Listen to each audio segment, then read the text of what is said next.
Hello friends, welcome to my YouTube channel daily dose current affairs and GK पर। आज हम लोग 17 अगस्त 2021 के कुछ महत्वपूर्ण आर्टिकल और उससे रिलेटेड फैक्ट्स को डिस्कस करेंगे। चले पहले सवाल की ओर बढ़ते हैं। पीएम मोदी ने रखा 2047 तक भारत को ऊर्जा स्वतंत्र बनाने का लक्ष्य। चलिए इससे रिलेटेड फैक्ट्स को क्लियर कर लेते हैं। प्रधानमंत्री नरेंद्र मोदी ने वर्ष 2047 तक ऊर्जा स्वतंत्र देश बनाने का लक्ष्य रखा है, जिस वर्ष भारत स्वतंत्रता के 100वें वर्ष का जश्न मनाएगा। इसके लक्ष्य को हासिल करने के लिए पीएम ने एक मिशन सर्कुलर इकोनॉमी की शुरुआत की है, जो 2047 तक भारत को ऊर्जा उत्पादन में आत्मनिर्भर बनाने के लिए पेट्रोलियम को ऊर्जा के अन्य रूपों में बदल देगी। ये जो मिशन सर्कुलर इकोनॉमी है वो में इलेक्ट्रॉनिक मोबिलिटी, गैस आधारित अर्थव्यवस्था, पेट्रोल में डोपिंग, इथेनॉल और देश को हाइड्रोजन उत्पादन का केंद्र बनाना शामिल होगा। मोदी सरकार ने भारत को एक नया वैश्विक हब और हरित हाइड्रोजन का निर्यातक बनाने के लिए राष्ट्रीय हाइड्रोजन मिशन स्थापित करने का निर्णय लिया है। चलिए दूसरे सवाल देखते हैं। HCL फाउंडेशन ने कारीगरों को सशक्त बनाने के लिए लॉन्च किया माई ई हट पोर्टल। चलिए फैक्ट्स देख लेते हैं। HCL टेक्नोलॉजी को कॉरपोरेट सामाजिक जिम्मेदारी शाखा HCL फाउंडेशन के कारीगरों को सशक्त बनाने और देश के हस्तशिल्प क्षेत्र की मूल्य श्रृंखला को मजबूत करने के लिए ऑनलाइन पोर्टल माई ई हट को लॉन्च किया गया। यह मंच कारीगरों को प्राथमिक अपने उत्पादों को सीधे ग्राहकों के सूचीबद्ध और प्रदर्शित करने, अपना व्यवसाय संचालित करने में सक्षम करेगा, जिससे अनौपचारिक बिचौलियों और लंबी आपूर्ति श्रृंखलाओं के कम किया जा सकेगा। वर्तमान में 8 राज्यों के 600 से अधिक उत्पादों के साथ 30 से अधिक भागीदार पोर्टल पर सूचीबद्ध है। HCL टेक्नोलॉजी का जो CEO वर्तमान में है वो कौन है? वो C विजय कुमार है। HCL टेक्नोलॉजी की स्थापना कब हुई थी? वो 11 अगस्त 1976 को हुई थी। और HCL टेक्नोलॉजी का जो मुख्यालय है वो कहाँ पर है? नोएडा में है दोस्त। चलिए तीसरी सवाल की ओर बढ़ते हैं। आदि गोदरेज ने की गोदरेज इंडिया बोर्ड से हटने की घोषणा। आदि गोदरेज जो है वो इंडिया बोर्ड से हटने की घोषणा, मतलब पद छोड़ने की घोषणा कर दी है। चलिए देखते हैं इसके रिलेटेड फैक्ट्स। आदि गोदरेज 1 अक्टूबर 2021 को गोदरेज इंडस्ट्री के अध्यक्ष के रूप में पद छोड़ देंगे। ये देखिए, ये 1 अक्टूबर 2021, याद रखिएगा दोस्तों डेट को। उनकी जगह उनके छोटे भाई नादिर गोदरेज लेंगे। उनकी जगह कौन लेगा? छोटे भाई नादिर गोदरेज। गोदरेज इंडस्ट्री गोदरेज समूह को होल्डिंग कंपनी है। वर्तमान में नादिर गोदरेज इंडस्ट्री के प्रबंध निर्देशक है। हालांकि आदि गोदरेज समूह के अध्यक्ष के रूप में अपनी सेवाएं जारी रखेंगे, मतलब पद छोड़ देंगे, लेकिन उसके अपना जो सर्विस है वो प्रोवाइड करता रहेगा। गोदरेज इंडस्ट्रीज की स्थापना कब हुई थी? 1963 में हुई थी। और गोदरेज इंडस्ट्रीज का जो मुख्यालय है वो कहाँ पर है? महाराष्ट्र में। चलिए अगले सवाल की ओर बढ़ते हैं। हु ने किया सैगो नामक सलाहकार समूह का गठन? ये बहुत ही इंपॉर्टेंट सवाल रहेगा आप लोग के आने वाले एग्जाम के लिए। देखिए फैक्ट्स देख लेते हैं। विश्व स्वास्थ्य संगठन हु ने नोबेल रोगजनकों की उत्पत्ति के लिए अंतर्राष्ट्रीय वैज्ञानिक सलाहकार समूह या सैगो नामक एक नया सलाहकार समूह का गठन किया है। सैगो का कार्य व्यवस्थित रूप से महामारी क्षमता के साथ भविष्य में उभरते रोगजनकों के उद्भव का अध्ययन करना होगा और इस संबंध में विकास को सलाह देना होगा। हु के बारे में जान लेते हैं। विश्व स्वास्थ्य संगठन का जो अध्यक्ष है अभी वो टेड्रोस अधानोम है। और विश्व स्वास्थ्य संगठन का जो मुख्यालय है वो जिनेवा, स्विट्जरलैंड है। और विश्व स्वास्थ्य संगठन की स्थापना कब हुई थी दोस्त? 7 अप्रैल 1948 को।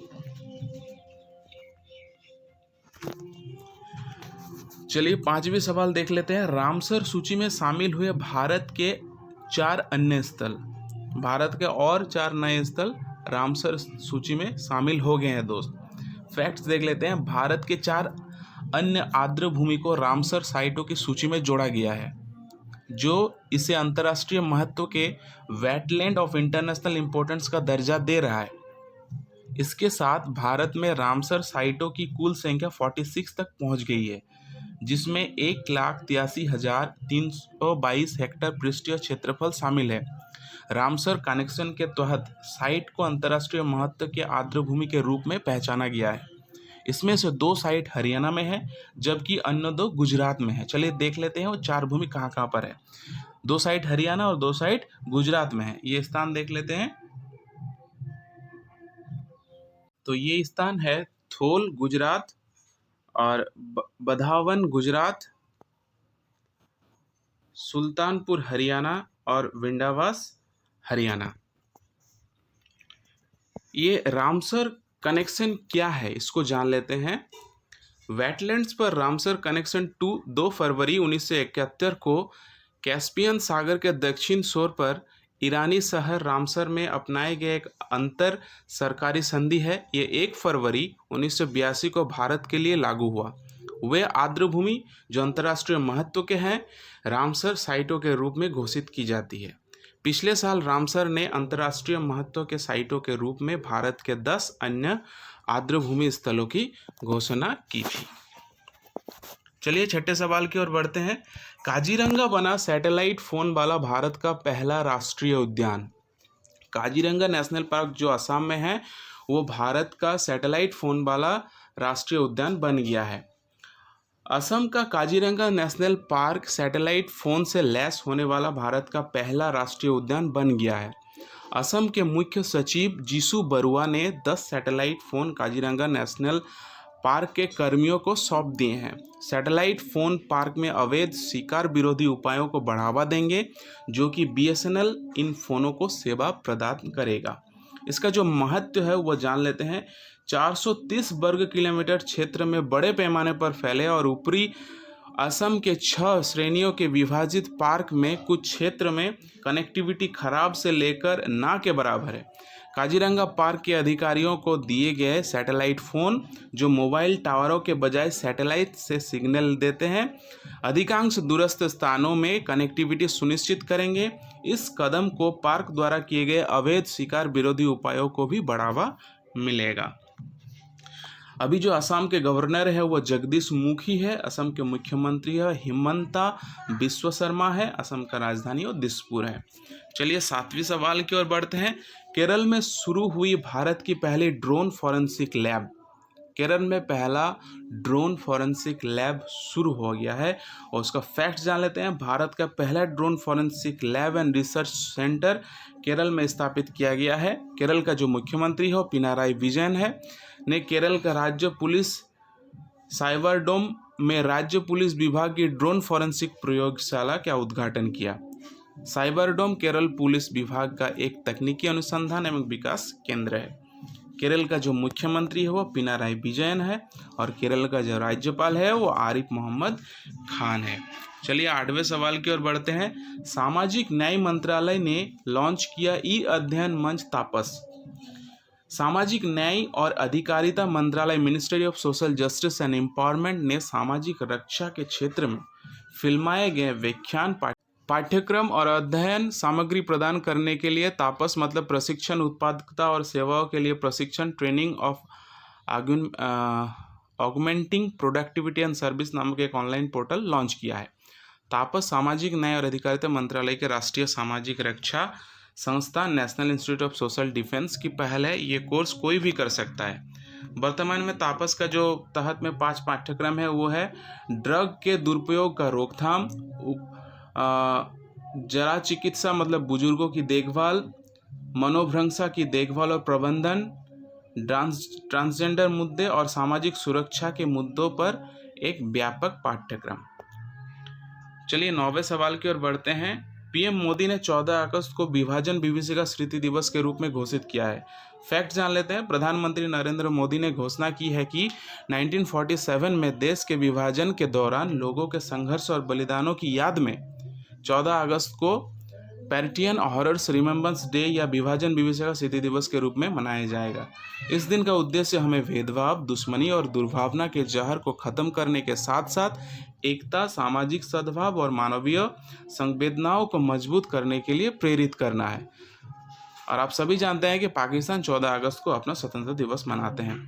आज का लास्ट क्वेश्चन है, अफगानिस्तान के राष्ट्रपति अशरफ गनी ने छोड़ा पद और तालिबान वालों के साथ हाथ में सत्ता आ गया है।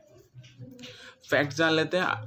अभी जो ब्रेकिंग न्यूज़ और चर्चा में है दोस्तों, अफ़गानिस्तान के जो राष्ट्रपति अशरफ गनी है वो अपना अफ़गान छोड़कर चले गए हैं और माना जा रहा है कि वो जल्द ही अपना इस्तीफ़ा दे देंगे। हालांकि वो इस्तीफ़ा दे दिए हैं क्योंकि सरकार ने तालिबान वालों के काबुल में प्रवेश करके केंद्र सरकार के बिना शर्त आत्मसमर्पण की मांग के बाद उनके सामने समर्पण कर दिया है। फिलहाल एक नई अंतरिम सरकार की घोषणा की गई है जिसका नेतृत्व अमेरिका के शिक्षाविद अली अहमद जलाली कर सकते हैं। अफगानिस्तान के राष्ट्रपति अशरफ गनी ने अपने फेसबुक पोस्ट में अपने देश छोड़ने की वजह बताते हुए लिखा कि वो इसीलिए अफगानिस्तान से भागे ताकि लोगों को ज़्यादा खून खराबा ना देखना पड़े। भारत स्थित दूतावास से भी उनके खिलाफ ट्वीट किए गए थे जिन्हें बाद में डिलीट कर दिया गया था। वाशिंगटन में 11 सितंबर 2001 के हमले के बाद शुरू हुए अमेरिका से सबसे लंबे युद्ध को समाप्त करने के लिए राष्ट्रपति जो बिडेन ने के साथ फैसले का विरोध शुरू हुआ। अमेरिका राजनयिकों को किलवंत वजीर अकबर खान ज़िले में उनके दूतावास से हवाई अड्डे के लिए हेलीकॉप्टर से ले जाया गया था क्योंकि बरसों तक प्रशिक्षित और संयुक्त राज्य अमेरिका और अन्य द्वारा अरबों डॉलर का लागत से सुसज्जित अफगान सेना कमज़ोर पड़ गई थी। चलिए अफगानिस्तान के बारे में जान लेते हैं। वो जो राजधानी है वो काबुल है। अफगानिस्तान का जो मुद्रा है वो अफगानी है और अफगानिस्तान के आधिकारिक भाषाएं हैं पश्तो-दारी। चलिए मिलते हैं अगले वीडियो में। और आप लोगों से गुजारिश है कि अगर वीडियो अच्छा लगता है, अगर कुछ भी अगर आपको ये हेल्प मिलता है तो सब्सक्राइब कर देना दोस्त और एक लाइक दे देना।